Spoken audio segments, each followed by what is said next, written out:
નમસ્કાર મિત્રો, સ્વાગત છે તમારું અમારી યુટ્યુબ ચેનલમાં। આજની વિડીયોમાં વાત કરીશું દેશ અને દુનિયાના સુપરફાસ્ટ સમાચારની। સૌપ્રથમ વાત કરીએ તો હેડલાઇન્સની।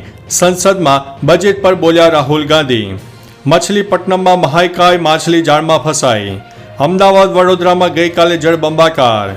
અમદાવાદ મ્યુનિસિપલ કોર્પોરેશને મલ્ટીપ્લેક્સના સીલ ખોલ્યા છે। પાકિસ્તાનમાં હિંસા ફાટી નીકળતા 36 લોકોના મોત। દિલ્હી કોચિંગ સેન્ટર અકસ્માત કેસમાં વધુ 5 લોકોની ધરપકડ। ધોરણ 10 અને 12ની પૂરક પરીક્ષાનું પરિણામ જાહેર કરવામાં આવ્યું છે। 25 વર્ષની ગેરંટીવાળો રસ્તો 5 મહિનામાં તૂટી ગયો છે। વડોદરામાં એસીમાં બ્લાસ્ટ થતાં 6 લોકોને ભયંકર ઈજાઓ થઈ છે। ઉત્તર ગુજરાત પાણી થયું છે। 2 કલાકમાં 5 ઇંચ વરસાદ ખાબકી ગયો હતો। એસટી બસ પણ ડૂબી ગઈ હતી। શું ભારતમાં વોટ્સઅપ બંધ થશે? સરકારે આપી દીધો છે જવાબ। ખોટી રીતે ફ્રીઝ કરેલા 27,000 બેંક ખાતા અનફ્રીઝ કરવામાં આવ્યા છે।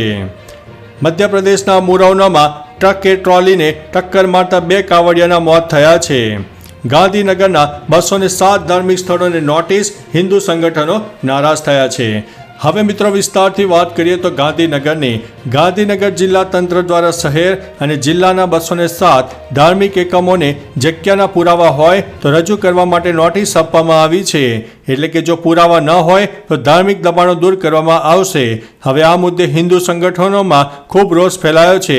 મંગળવારે ગાંધીનગરમાં વિશ્વ હિન્દુ પરિષદ અને બજરંગ દળ દ્વારા આ મુદ્દે આવેદન આપીને વિરોધ કરવામાં આવશે। આ મામલે શરૂઆતથી જ વિરોધ થઈ રહ્યો છે। મિત્રો, અન્ય મહત્વના સમાચારની વાત કરીએ તો મધ્યપ્રદેશના મુરૌનામાં ટ્રકે ટ્રોલીને ટક્કર મારતા 2 કાવડિયાના મોત થયા છે।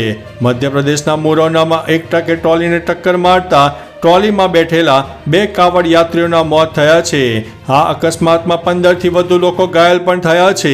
આ ઘટના જિલ્લાના સિવિલ લાઇન્સ પોલીસ સ્ટેશન વિસ્તારના હેઠળના નેશનલ હાઈવે નંબર 44 પર દેવરી ઘડિયાળ સેન્ટરની સામે બની હતી।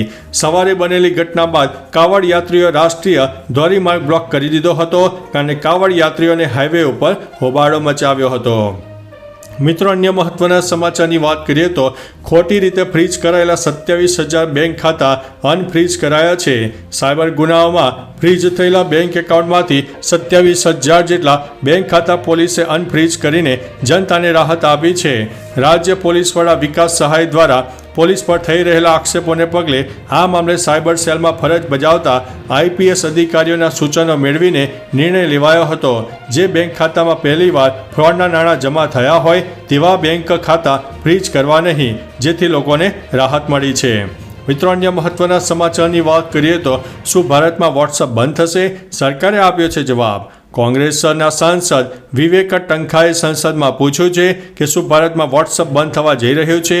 આઈટી મંત્રી અશ્વિની વૈષ્ણવે લેખિતમાં કહ્યું છે કે આઈટી મંત્રાલય પહેલાથી જ જાણ કરી ચૂક્યું છે કે વોટ્સઅપે આવી કોઈ યોજના અંગે સરકારને જાણ કરી નથી। આ પહેલાં વોટ્સઅપે દિલ્હી હાઈકોર્ટમાં કહ્યું હતું કે આઈટી નિયમો તેની પોલિસીનું ઉલ્લંઘન કરે છે।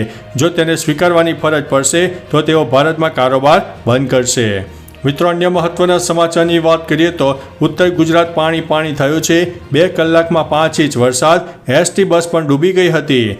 દક્ષિણ ગુજરાત અને સૌરાષ્ટ્ર બાદ ગઈકાલે વહેલી સવારથી જ ઉત્તર અને મધ્ય ગુજરાતને મેઘરાજાએ ગમરોડ્યું હતું। હિંમતનગરમાં 2 કલાકમાં 5 ઇંચ વરસાદથી સ્થિતિ બગડી હતી। જળબંબાકારની સ્થિતિ વચ્ચે હમીરગઢ ગામ પાસે આવેલા અંડરબ્રિજમાં આખી એસટી બસ ડૂબી ગઈ હતી। પ્રાંતિજમાં પણ 2 કલાકમાં 5 ઇંચ વરસાદ ખાબકી ગયો હતો। વિસનગર, મહેસાણા, થરાદ, નડિયાદ સહિતના તમામ વિસ્તારો ભારે વરસાદથી પાણી થઈ ગયા હતા। મિત્રો, અન્ય મહત્વના સમાચારની વાત કરીએ તો વડોદરામાં એસીમાં બ્લાસ્ટ, 6 લોકોને થઈ છે ઈજા। વડોદરામાં એક ઇન્સ્યોરન્સ કંપનીની ઓફિસમાં એસીની અંદર બ્લાસ્ટ થયો હતો, જેના કારણે અફરાતફરી મચી ગઈ હતી। નવી કમિશનર કચેરી સામે આવેલી ઇમારતમાં આ ઓફિસ આવેલી છે। બ્લાસ્ટના કારણે 6 લોકોને ઈજા પહોંચતા સમાચાર છે। તમામને સ્ટર્લિંગ હોસ્પિટલમાં સારવાર માટે ખસેડવામાં આવ્યા છે, જેમાંથી 2 લોકો ગંભીર છે। સ્થાનિક પોલીસ સ્થળ પર આવી છે અને પ્રાથમિક તપાસ શરૂ કરી છે। મિત્રો, અન્ય મહત્વના સમાચારની વાત કરીએ તો 25 વર્ષની ગેરંટીવાળો રસ્તો 5 મહિનામાં તૂટ્યો છે. ભરૂચના આમોદ વિસ્તારમાં 7 કરોડ રૂપિયાના ખર્ચે એક રસ્તાનું નિર્માણ થયું હતું. આમોદના 32 નાળાથી મુલ્લા તળાવ સુધીના રસ્તાનું 3 મહિના પહેલા જ જંબુસરના ભાજપના ધારાસભ્ય ડી.કે. સ્વામીએ ઉદ્ઘાટન કર્યું હતું.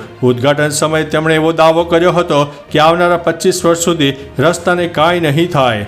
25 વર્ષ તો છોડો, 3 મહિનામાં જ આ રસ્તા પર ગાબડા પડી ગયા છે. પહેલા ચોમાસામાં જ ભ્રષ્ટાચારની પોલ ખોલી ગઈ છે. મિત્રો, અન્ય મહત્વના સમાચારની વાત કરીએ તો ધોરણ 10 અને 12ની પૂરક પરીક્ષાનું પરિણામ જાહેર કરવામાં આવ્યું છે.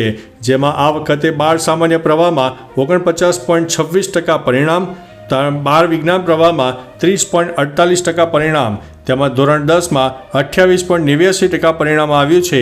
ગુજરાત માધ્યમિક અને ઉચ્ચતર માધ્યમિક શિક્ષણ બોર્ડ દ્વારા ગઈકાલે બપોરે 12 વાગ્યે ધોરણ 10 અને 12ની પૂરક પરીક્ષાનું પરિણામ ઓનલાઈન જાહેર કરવામાં આવ્યું હતું. મિત્રો, અન્ય મહત્વના સમાચારની વાત કરીએ તો દિલ્હી કોચિંગ સેન્ટર અકસ્માત કેસમાં વધુ 5ની ધરપકડ કરવામાં આવી છે. દિલ્હીના રાજેન્દ્રનગર પોલીસ સ્ટેશને રાવ IAS સ્ટડી સેન્ટરમાં થયેલા અકસ્માત મામલે 5 લોકોની ધરપકડ કરી છે. જેમાં બેઝમેન્ટના માલિકનો પણ સમાવેશ થાય છે. આ અંગે પોલીસે જણાવ્યું છે કે આ કેસમાં સંડોવાયેલા તમામ લોકો સામે સખતમાં સખત કાર્યવાહી કરવા અમે પ્રતિબદ્ધ છીએ. આ કેસમાં દિલ્હી પોલીસે વધુમાં વધુ 5 આરોપીઓની પણ ધરપકડ કરી છે. જેમાં 4 બિલ્ડિંગ માલિકો અને 1 થાર કાર માલિકનો સમાવેશ થાય છે. મિત્રો, અન્ય મહત્વના સમાચારની વાત કરીએ તો પાકિસ્તાનમાં હિંસા ફાટી નીકળતા 36 લોકોના મોત થયા છે. પાકિસ્તાનના ખૈબર પખ્તુનખ્વા વિસ્તારમાં 2 આદિવાસી જૂથો વચ્ચે ભીષણ હિંસા સર્જાઈ હતી.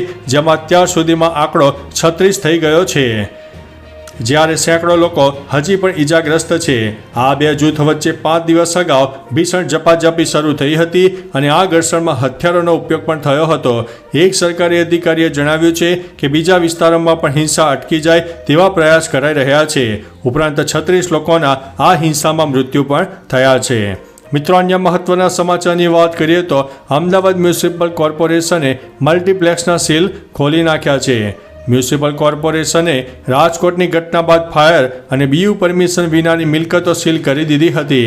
જેમાં સંબંધિત મિલકત ધારકો તરફથી ફાયર NOC અને BU પરમિશન સહિતની મંજૂરી મેળવવા માટે પ્રોસેસ કરી દેવાતા સ્કૂલ, હોટલ, રેસ્ટોરાં અને હવે 25 મિની મલ્ટીપ્લેક્સ થિયેટરોના સીલ ખોલી દેવાયા છે. 2 માળમાં મિની મલ્ટીપ્લેક્સ બનાવી દેવામાં આવ્યા છે. જોકે બિલ્ડિંગનો ઉપયોગ કોમર્શિયલ હેતુ દર્શાવવા માટે કર્યો હતો. મિત્રો, અન્ય મહત્વના સમાચારની વાત કરીએ તો અમદાવાદ વડોદરામાં ગઈકાલે જળબંબાકારની પરિસ્થિતિ સર્જાઈ હતી. ભારે વરસાદથી અમદાવાદ અને વડોદરામાં જોરદાર વરસાદના કારણે જળબંબાકારની પરિસ્થિતિ સર્જાઈ છે. અમદાવાદમાં બપોરે 1 વાગ્યા સુધીમાં સરેરાશ 1.5 ઇંચ વરસાદ ખાબકી ગયો હતો. અનેક જગ્યાએ વરસાદી પાણી ભરાયા હતા. વડોદરામાં વહેલી સવારથી ધોધમાર વરસાદ પડી રહ્યો હતો. શહેરના પશ્ચિમ વિસ્તારમાં વાડજ સર્કલ પાસે વરસાદી પાણી ભરાયા હતા. મકરબા પોલીસ હેડક્વાર્ટર પાસે પાણી પણ ભરાયા હતા. પાણી ભરાવાને કારણે રસ્તો પણ બંધ કરવો પડ્યો હતો. મિત્રો, અન્ય મહત્વના સમાચારની વાત કરીએ તો મછલીપટ્ટનમમાં મહાકાય માછલી જાળમાં ફસાઈ છે. આંધ્રપ્રદેશના મછલીપટ્ટનમમાં એક માછીમારને લોટરી લાગી છે.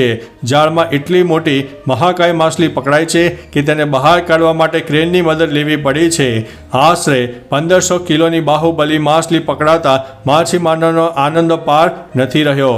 પ્રાપ્ત માહિતી અનુસાર આ વેલ શાર્ક એક લુપ્તપ્રાય પ્રજાતિ છે જે તેની ધીમી ગતિ અને મોટા કદ માટે જાણીતી છે. મિત્રો, અન્ય મહત્વના સમાચારની વાત કરીએ તો સંસદમાં બજેટ પર બોલ્યા છે રાહુલ ગાંધી. દેશમાં ભયનું વાતાવરણ કેમ છે? યુવાનો, ખેડૂતો, મંત્રીઓ અને નેતાઓ ડરેલ છે. ચક્રવ્યૂહમાં ફસાવીને અભિમન્યુની હત્યા થઈ છે. ચક્રવ્યૂહ કમળના રૂપમાં હોય છે. 21મી સદીમાં એક નવું ચક્રવ્યૂહ તૈયાર થયું છે, તે પણ કમળ જ છે. આજે યુવાનો, ખેડૂતો અને મહિલાઓને ચક્રવ્યૂહમાં ફસાવીને રાખ્યા છે. આજના ચક્રવ્યૂહના કેન્દ્રમાં પણ 6 લોકો છે. ચક્રવ્યૂહના કેન્દ્રમાં મોદી, શાહ, ભાગવત, ડોભાલ, અદાણી અને અંબાણી સામેલ છે. તો ચાલો મિત્રો, ફરીથી દેશ અને દુનિયાના સુપરફાસ્ટ સમાચાર લઈને મળતા રહીશો. ત્યાં સુધી અમને રજા આપશો. નમસ્તે.